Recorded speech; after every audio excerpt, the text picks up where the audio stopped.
Hi, welcome to Video for Everyone. I'm Kelly Kemp, and I'm on the board for the Cascadia chapter of ATD, and I have the pleasure today to introduce to you Andrew Hopkins. I work with Andrew at XPO Logistics, and for about 3 years now, we have been practicing creating training videos. We had a goal when he first started. We wanted to figure out how to do this, and we've come a little ways from there, and we're excited to share Andrew with you. Take it away. Thanks, Kelly. And I apologize to Bob's fan base that he was not able to join me today, but he is in the audience. And Bob, I wish you and your family the best. I look forward to hanging out with you again soon. Today we're going to be talking about one of my favorite subjects, video, specifically low-cost video. We're in a training department, so that's where our conversation will be geared. And I thank you all for joining me on this topic. So let's get started. Why video now? What's important about video as compared to other methods of delivery for training? We've seen in our lifetime video evolve into something very different than it was 10 or 20 years ago. It used to be when we needed to figure out how to do something, we might Google it, and now we YouTube it.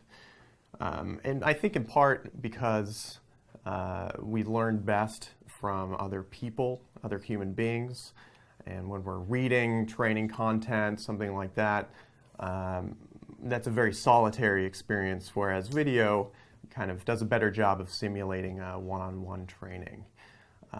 We also remember things better when we have an emotional connection of some kind, and video does a great job of building that emotional connection.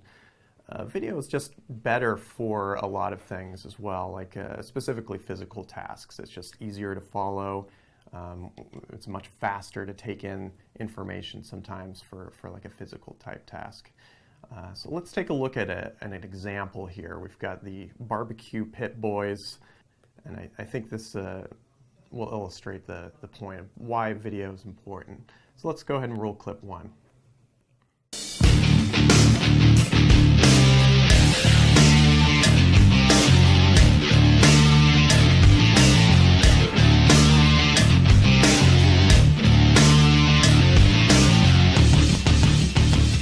Smoke me a fatty brisket. I got my barbecue shoes on. Welcome to BarbecuePitBoys.com. Today we're cooking up a meatloaf roll at the pit, and of course it's real easy to do. All right, I've got about 5 pounds of ground chuck beef. You know all about that, right? Use ground chuck whenever you can for the best taste and flavor. Now, you're not going to need a lot of ingredients for this meatloaf roll, but we are going to use some onion, and we're going to dice up some onion. Now, if you've never had a meatloaf roll at your pit, you definitely got to check this out. You don't have to use one of those pre-packaged mixes for your meatloaf. This is going to taste real good. Now I'm just going to dice up some onion, right? You know all about that. You dice up about a half of a large onion. That'll work on this recipe. Now if you go to one of those cordon bleu schools or one of those chef schools, they'll probably teach you how to chop these onions up. So that video is, I think, a good example of just our standard training video. It's got an exciting opening. It's immediately kind of generating an emotional response. The host seems like someone who's very credible when it comes to barbecuing, and we learn visually from what he's doing. Although the narration kind of downplays it, he does cut that onion in kind of a cool way that we can learn just by watching. He doesn't even really describe what he's doing. He does this interesting kind of crosshatch. And we also learn that, of course, when you're massaging meat with your hands, you don't have to wash those hands before you touch vegetables, which is another interesting point. So moving on, why else do we want to use video? In our company, we're seeing a lot of videos, little impromptu kind of training videos coming out of different departments, from managers. We have a SharePoint administration team that has been putting out their own training videos kind of on their own accord because they're so easy and fast to produce, that's just their go-to method now. So if you're on a training team in an organization and there are other teams putting out videos to train people on tasks, and that's not something that's in your toolkit, and you're not able to produce videos that are better than what the other teams are putting out, then you might find yourself irrelevant. As a training professional, you should be able to apply your instructional design knowledge to make not just training videos, but good training videos. And they don't have to be expensive, as long as you're using some basic concepts that we'll go over today. So when do you use video? We don't create videos for all of our subject matter, but there are some times when videos really are the best delivery method. Sometimes, as I mentioned before, it's just easier to explain a concept through video than it is through writing or e-learning or something like that. So if you find yourself kind of struggling to create training using another method, you might consider video as an option. You can also construct a really precise message that's a specific time frame. So if you have time constraints, or if you have a message that needs to be delivered in a very specific way across a large audience, video is probably the best method of communication for that. It allows us to put a positive spin on things, almost like a commercial. As a training professional, I'm often asked to put a positive spin on a new software upgrade or product that's being rolled out that the developers feel like people might be averse to. And video is a great way to get people excited about something. And honestly, we've found that sometimes video is actually faster and cheaper to produce than putting together e-learning or even a document. If we can just shoot a quick 3-minute video that's doesn't have a lot of cuts in it, and get it out there within a few hours, sometimes that really is faster than actually sitting down and putting together some other form of training. Let's take a look at an example of a training video that our team put together. My colleague Bob was tasked with putting together instructions for printer setup, and he started writing out the directions, and after he got 3 or 4 pages into these instructions, he decided that why don't we just shoot a video? So he went out to this service center. He had a subject matter expert already lined up. So he told the guy ahead of time to wear kind of a plain shirt that would look okay on video. And I told him to try just shooting the entire process from beginning to end, first with a wide shot where you could kind of see everything, and then shoot the entire process again using close-ups. He went out and did that within a couple hours, brought that back, and I cut it together. So let's just take a look at an example from that. Let's roll. Okay, lift up the lid. Okay, now what's the next thing you're going to do? The head release handle. Okay. Put that down. Okay. Release the lever. Okay. And now I want to get your taking that off. Okay, good. Okay, now let's put it on this side. You turn that counterclockwise. All right. Push the release bars. The release bar. All right. Hold the release bars as you're removing the old label. All right. The old Okay. ribbon. Okay. Okay. Remove your roll of ribbon. Okay, so you're going Just along. run your pen along the print head, cleaning pen. Okay. Go back and forth. Install your new roll of barcodes. You put it underneath that metal. And underneath the roller. Put your holder back in place. Install your ribbon. So I didn't say it was a particularly exciting video, but I think it is pretty effective for what we were trying to get across. A couple things to note about that video. It originally was not, Bob didn't think that the sound would be included, and I ended up leaving it in, just having the guys kind of mumble what they were doing. I felt like that added to it. Of course, I threw some music on top from a Creative Commons site, which I'll talk a little bit about later. And I added words at the bottom, so it's kind of step-by-step instructions at the bottom. And one thing that I did with this video is I left words on the screen at all times, so that if somebody was using the video and following along with the steps, they could always pause it and they would know where they were in the process. So just a couple last points about video. It is cheaper, easier, and faster to produce than it ever was before, and it's just getting easier. Almost all of us have some type of video camera on our person at all times.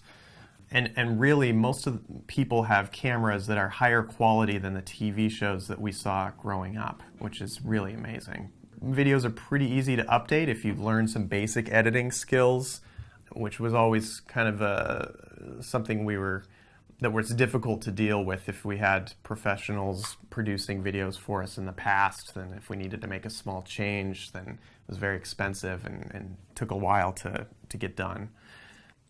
And another thing to note is that production quality is less important than it used to be. As an audience member, we're much more accepting now of lower quality videos. We don't get distracted by quality because of YouTube, and also I think because of reality TV.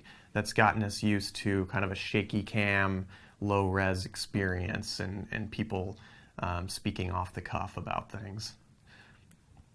So what do you need to shoot video? What tools do we need? There are a lot of tools out there.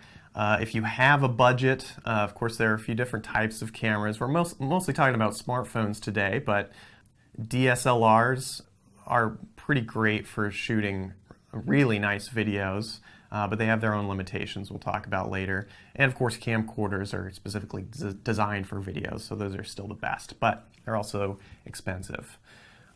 You can use microphones and audio recorders. Even if you're using a smartphone, you can still use an external microphone that works with your smartphone.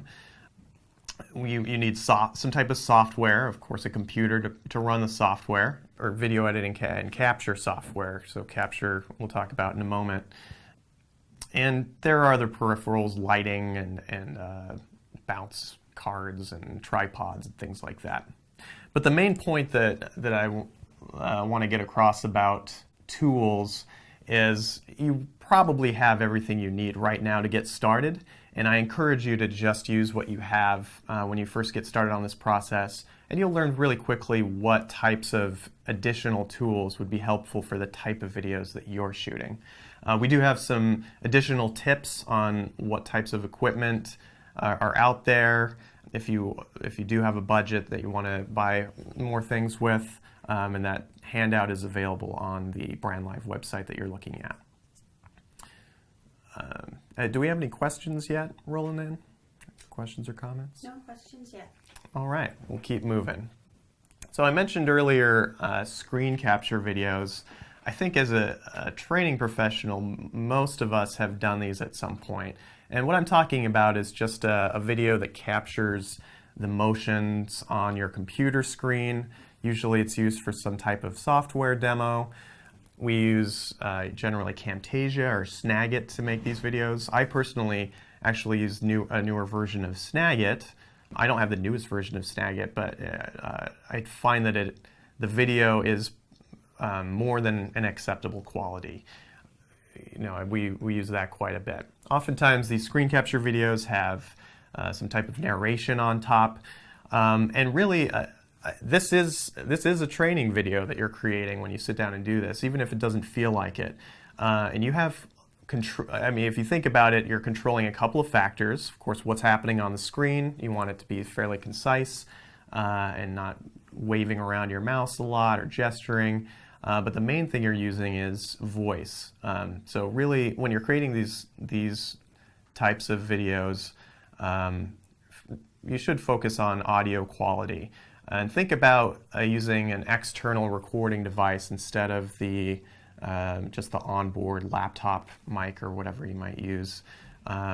Even if you're just using the earbuds on your smartphone, you can capture higher quality sound that way and tack it on later if you have some type of editing software. Now let's talk about shooting more full-bore video. So we're talking about low-cost video today, but that doesn't necessarily mean low quality.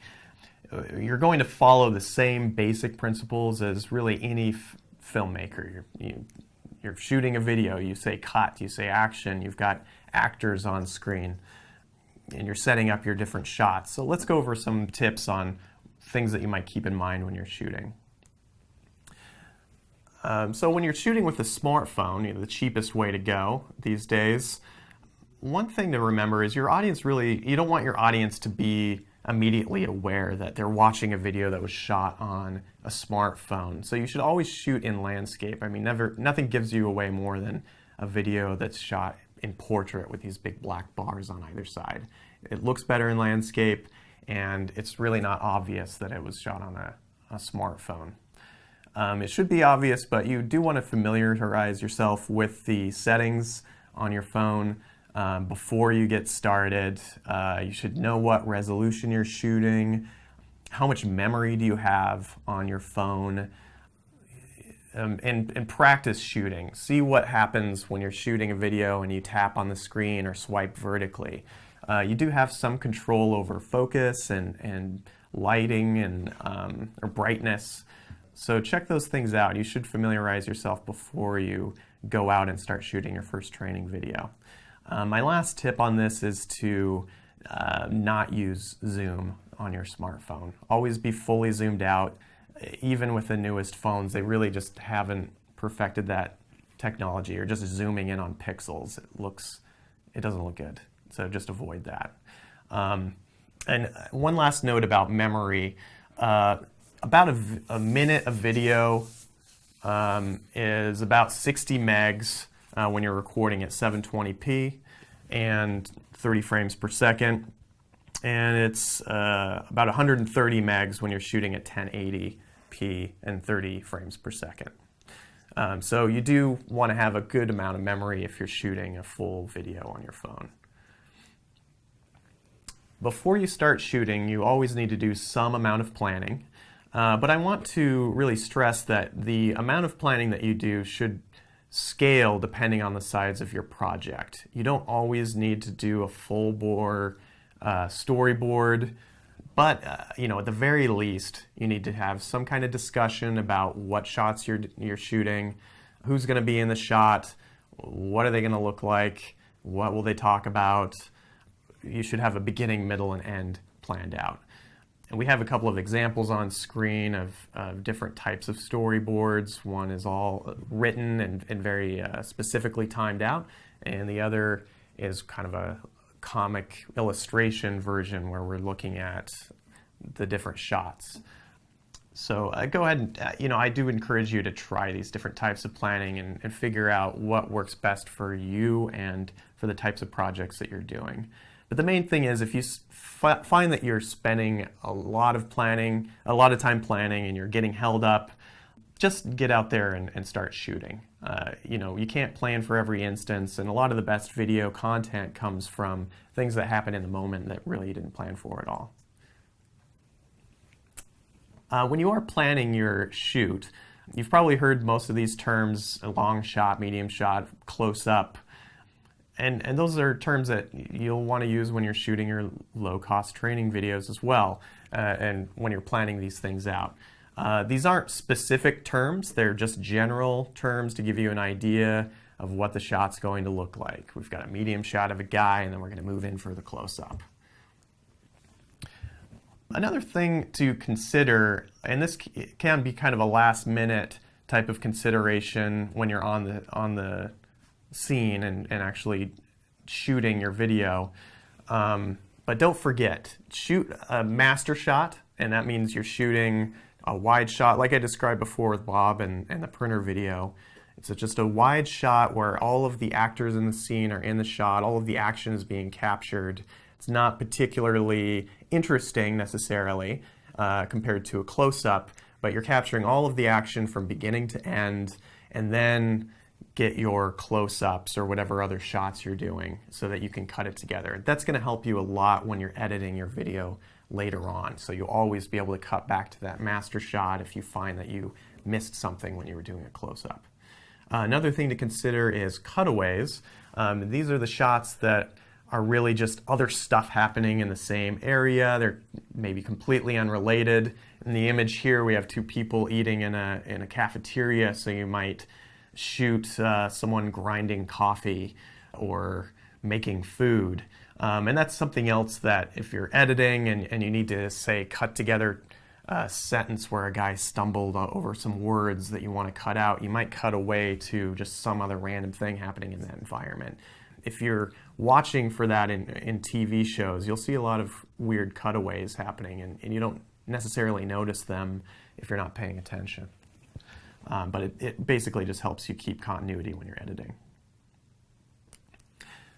So let's talk a little bit about dollies and tracking shots. I mentioned earlier that you want to avoid doing close-ups with your cell phone. So what's an alternative? I think dollying in is a great alternative to zooming in. It maintains the perspective from the camera's point of view. What is a dolly? It's basically a thing on wheels that's used to create smooth movement in a shot that's moving. And a tracking shot is when you mount a dolly on a track and you're usually shooting something that's moving horizontally across the screen. And because it's horizontal to the track, then you're not capturing the track in the shot. But dolly shots and tracking shots are very similar. Dollies are just freewheeling, and that's probably something you're more likely going to shoot in practice. And again, this is a great alternative to zooming, and it makes for a very smooth kind of shot. But what do you do if you don't have a dolly? Well, let's take a look at an example that we shot in our office using an improvised dolly. Let's go ahead and run clip 3.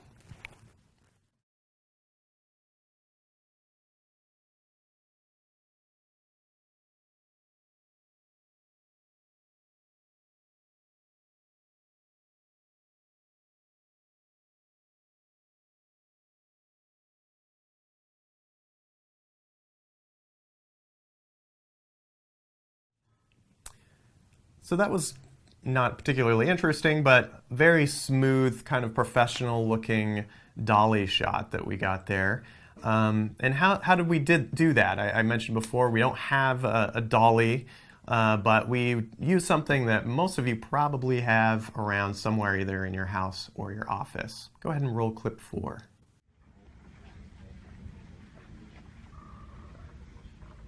Hey, we got Steven in the shot. That's awesome. All right, and let's cut. So there are a lot of things that you can use as an improvised dolly.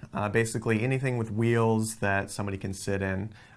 Just the key is the thing with wheels, you want to pick something that's not squeaky or creaky, and you'll need someone other than the camera person to push it. They're using really steady motion, but that person is absorbing all of the bumping around that happens when you're walking, and the person in the chair gets a nice clean shot.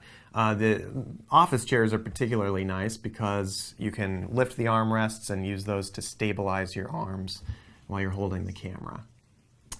I think we have a couple of questions. Let's get to those. Hi, Andrew. Jenna has asked a question. It said, unclear how you sync up audio with video when doing screen capture. Thanks. Sure. So when I am using a separate audio track and doing screen capture videos, I'm still recording audio using my laptop or onboard microphone, and then I'm capturing a secondary source on like my cell phone or a secondary audio recording device. And when you cut those together, it's pretty easy. You'll use editing software that has multiple tracks, and you just stack those audio tracks and line them up. And one way to match them up that you're familiar with in probably various films and that you've seen is the clacker board that they use, like take one and it clacks shut. And the reason they do that is it makes a clacking sound. It makes it easy to sync up audio from multiple sources. You don't have to use one of those when you're doing screen capture. I don't think it's that difficult to match up. But another thing to keep in mind is because you're not looking at the person's face during those videos, it doesn't necessarily have to be spot on in sync. You know, you can move the audio track around and cut it up a little bit. I like to cut out all of the ums and stumbling on words and things like that, so you get a nice clean audio track. But when you're editing in post, I mean, you have plenty of time to sync it up and make it how you want. And then your last step, of course, is to just mute the secondary audio track from your onboard mic and just stick with the better quality one. Does that make sense? Well, I guess. What's the second question? Thanks, Andrew. So the next question is from Carolyn from Portland. Will these slides be available in one document at the end of the training? Good information I'd like to keep, but didn't take notes due to some issues with buffering. Oh, sure. Yeah, we can make those slides available. And this site, this Brand Live page that you're looking at, will remain live, and you can continue to post comments and questions on this page, and I'll be sure to answer any questions that come in. So if you want additional materials, I can always make those available too. All right, let's move on. We're continuing with kind of tips that you can use when you're shooting your videos. So you don't always have a dolly available or even an improvised dolly. Our office chairs are pretty expensive, so they don't like us to take them outside on the road, and they're a little bumpier out there anyway. So occasionally you do have to do handheld shots in a pinch, and that's fine. They usually look pretty good, but you do want to keep your elbows in, keep those shoulders level, and bend your knees when you're walking, and take short, smooth steps. It doesn't feel natural when you're doing it. You end up kind of looking like Mr. Burns, but that's what results in the smoothest handheld shot if you're just holding your cell phone. Another thing to keep in mind is if you're using professional editing software like Adobe Premiere Pro, it's pretty easy to remove some of the shaky cam effect and smooth out your shots in post, but the higher quality image that you're capturing from the get-go, the better you're going to be. Quick note about leading the action. Anytime you're shooting a person or an object that is moving horizontally across the screen, you just want to make sure to put some room in front of that person or object so that you're showing the space that the person is moving into. And the example here, just imagine that the camera is following those people as they're walking. And we're going to keep them in this general position, so we're seeing more space in front of them than we are behind them. Otherwise, it can feel very confined. It just doesn't feel right if they're smashing up against the edge of the screen and you can't see where they're going. It forces the viewer to kind of stare into the abyss of their own soul.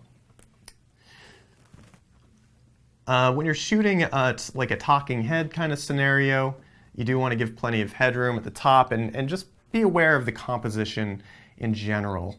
So the eyes are about a third from the top of the screen, and you can see in the example here, this guy has max headroom. That's about what you want in terms of composition, and we don't have any trees or anything sticking out of the side of their heads. You always want to capture the most interesting information in your shots, but also make sure you're aware of what's happening in the background.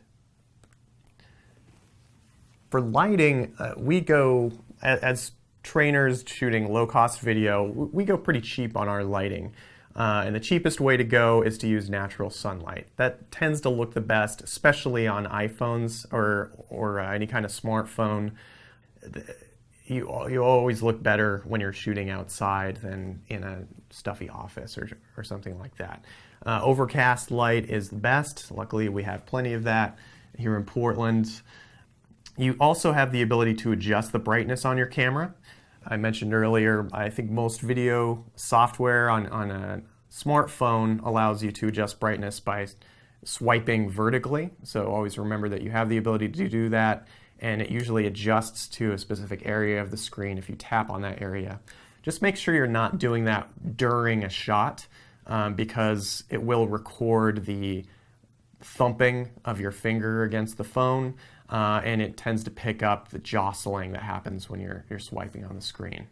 If you do use something like a lighting kit, you generally want to diffuse your lights, and that's really a whole nother topic that I don't want to get too deep in the weeds on. But if you're shooting through, you'll either want to bounce that light off of something like a white piece of cardboard or something like that, or diffuse it by shooting through tissue paper or something like that. Just make sure you don't light it on fire, because especially some of the older lights get really hot. Audio is something that you really should be considering at least as much as your video quality. If you're going to spend money on any kind of special equipment, I would recommend that you put that money into audio, because bad audio just tends to be more distracting than a lower quality video. When we can't hear what's going on, or if there's a lot of wind noise, it can just be very irritating and destroy the viewer's experience of whatever you're trying to get across. So I do recommend usually recording audio using an external mic as opposed to the onboard mic on your phone or whatever you're shooting with, even if it's just a second phone recording audio that's closer to your subject. Like you can use a second phone in the person's pocket and run their earbuds up through their shirt to use it like a lapel mic, like I've got here. Or you can actually purchase a lapel mic for pretty cheap. I mean, that's probably the cheapest and best investment you can make is a lapel mic. What's nice about them using an actual lapel mic over earbuds is it has a longer cord, so it just gives you more leeway as first setup, and it records a higher quality sound. Always remember to record at least 30 seconds of ambient room noise, and that's for editing purposes later. If you need to cut out an you want to fill that space with room noise rather than pure silence, because pure silence will be very jarring. Even if you think you're in a silent room, there's always some type of ambient room noise. So make sure to get that. That's something I always forget. So make a big note to yourself to get that room noise.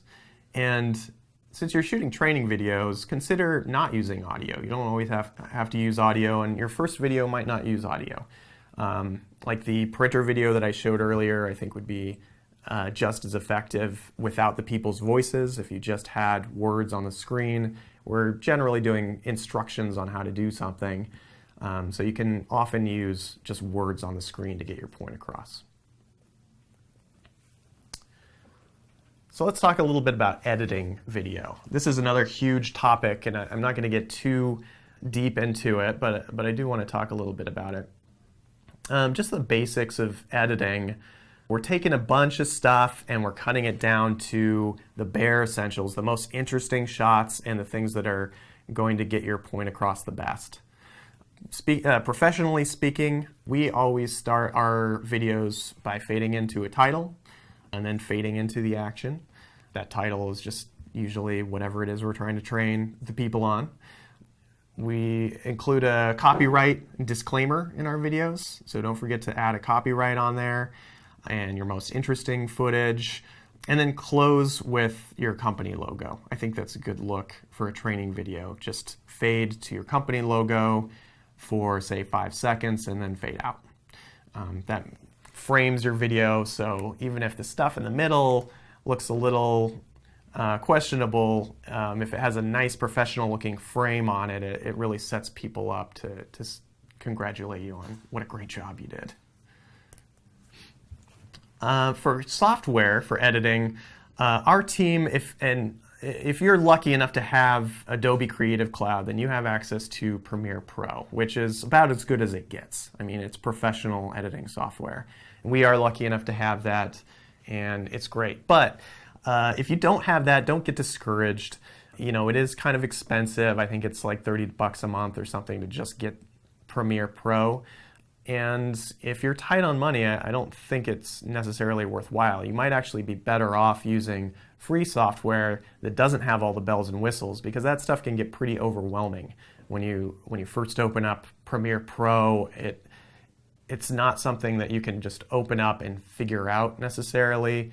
It does take a little bit to learn.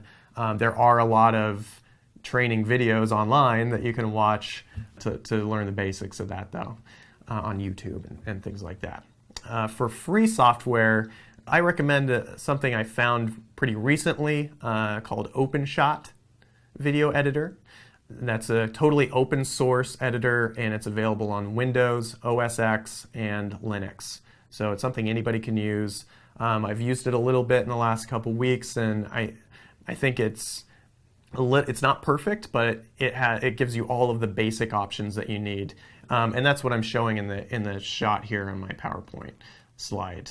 It has multiple tracks. So I mentioned earlier multiple audio tracks, multiple video tracks that you can kind of stack up. You have basic transition effects, so you can fade from one thing to another. And you know, even if it's just fading in at the beginning and fading out at the end, you can make a really nice professional looking video using that totally free editing software. All video editors have the same basic setup. At the bottom, you've got your timeline, and that's where you're adding your clips, and you can shorten or lengthen your clips in there or cut them up. We have a preview window that's showing where you are while you're previewing your video, and we have a bin that has all of your clips in it. And usually we have kind of another thing showing what types of effects we're adding to our clips. In terms of what type of PC you need to run this video editing software does use all of the resources of your machine. So the better machine you have, the faster you'll be able to edit your videos, or the easier time you'll have of running this software. We've got some pretty robust options here on the screen, and we also have a handout on the website that goes over this, so you don't have to take notes on this. But if you aren't meeting these recommendations, don't get discouraged. People have been doing digital editing long before Intel invented the i7 processor. It's just going to take longer to edit your video. If you've been doing this a long time, or maybe you did an editing or video project in high school, but you haven't done it in a long time, then you're probably pretty patient with that type of thing. I mean, when I was in college, it took hours to export a complete 5-minute video. But that was just how it was. I mean, it still looked great when we were done. These are just recommendations. My main recommendation on computer stuff is RAM is the cheapest investment and the most bang for your buck. If you're in the Portland area, we've got a place here called Free Geek. That's a great place to get some basic components for your computer. Of course, I am a Windows machine user, so if you have a Mac, it's not as easy to make upgrades on your own, and it's going to be more expensive, but you love spending money on expensive things. That's why you own a Mac. When you're getting ready to edit, before you actually start, you have all of your digital clips lined up. Probably the biggest thing that I learned when I got started in this is that you want to create a folder structure before you even get started.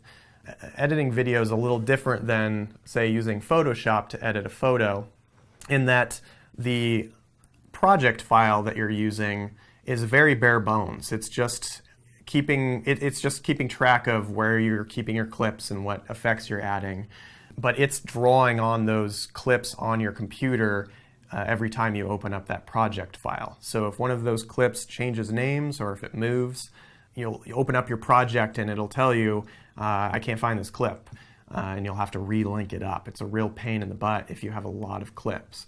So it's best to name all of your clips first, figure out what's on each one and give it some name that makes sense. You might even kind of put them in a basic order, and put those in a folder, say, labeled source, where your project is going to be. When you create your project, it'll also create a couple of folders on its own, usually. So let's talk about how you're going to distribute your video once it's all complete. You've edited it and it's ready to go. There are a lot of options for distributing, and some of them will work better for you depending on your situation. If you're working at a company that's very locked down, when you're creating training videos, they do tend to be internal. You don't want them to get out to the public. So YouTube and Vimeo are options. They have private channels that you can use that either require a password or are only available to people who have the link, so they can't be searched.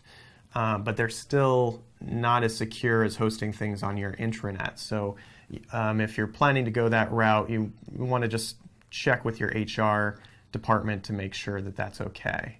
Another option is Google Drive or some type of cloud storage like that. But again, that's something where people have access to the raw file. So if you give them that access, then they can grab that and you don't know where it's going to go from there. More secure methods would be a learning management system. We use Cornerstone, which works pretty well, and it tries its best to kind of simulate a YouTube type experience, and that allows us to also track who's actually watching the video and completing the watch. So that's a nice option. SharePoint now, newer versions of SharePoint have a video channel available that works pretty well. So we've experimented with that a little bit. And of course, you can always wrap your videos in an e-learning project, Captivator Storyline, and then again, post it in the LMS. So it's not just on its own and it has maybe a quiz at the end. If you're dealing with network issues, DVDs are still a thing. If you really need to get a video out there, our company was doing that for years, just sending out DVDs to people across the country so they could watch their training videos. And they all had DVD players or thumb drives if you don't have a DVD player available. The only issue with DVDs was that if we wanted to update that video, it was basically impossible to get the older versions out of circulation. So that once you send that out to your employees, that's some version of it's going to be out there forever. So any questions so far as we get to the end of our presentation? All right. So we do have a post-training exercise, and this is a quick sheet that's available on the BrandLive site that you're looking at. And I should also mention that BrandLive is another great option for getting your videos out there, by the way. I forgot to mention that on the last slide. This is a great experience that you're watching in terms of mixing video with a live presentation and getting metrics and allowing people to engage in question and answer, that type of thing. Anyway, we've got an exercise lined up for you that's posted on the page that you're looking at. And we'd love it if you would like to participate. We will be happy to comment on any videos you produce, especially if you have never produced a video at all before and you just need to get out there and try something. I do encourage you to do it on a weekend or something, have fun with it.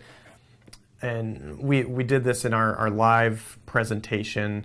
Usually you'll want to get together with one or two other people and shoot on any topic that you want. We have suggested tying a shoelace or making a paper airplane. It's just a basic video to shoot with a friend or two. So plan out your video first, make a little storyboard, shoot it, different shots. Remember the tips that we went over, get some close-ups and some wide shots. And then if you are up to it, you can post your video on YouTube and put a link on this site so we can check it out and we can all enjoy what you made and comment on it and share tips. I'll also answer any questions that are posted here. Just a few final thoughts on video.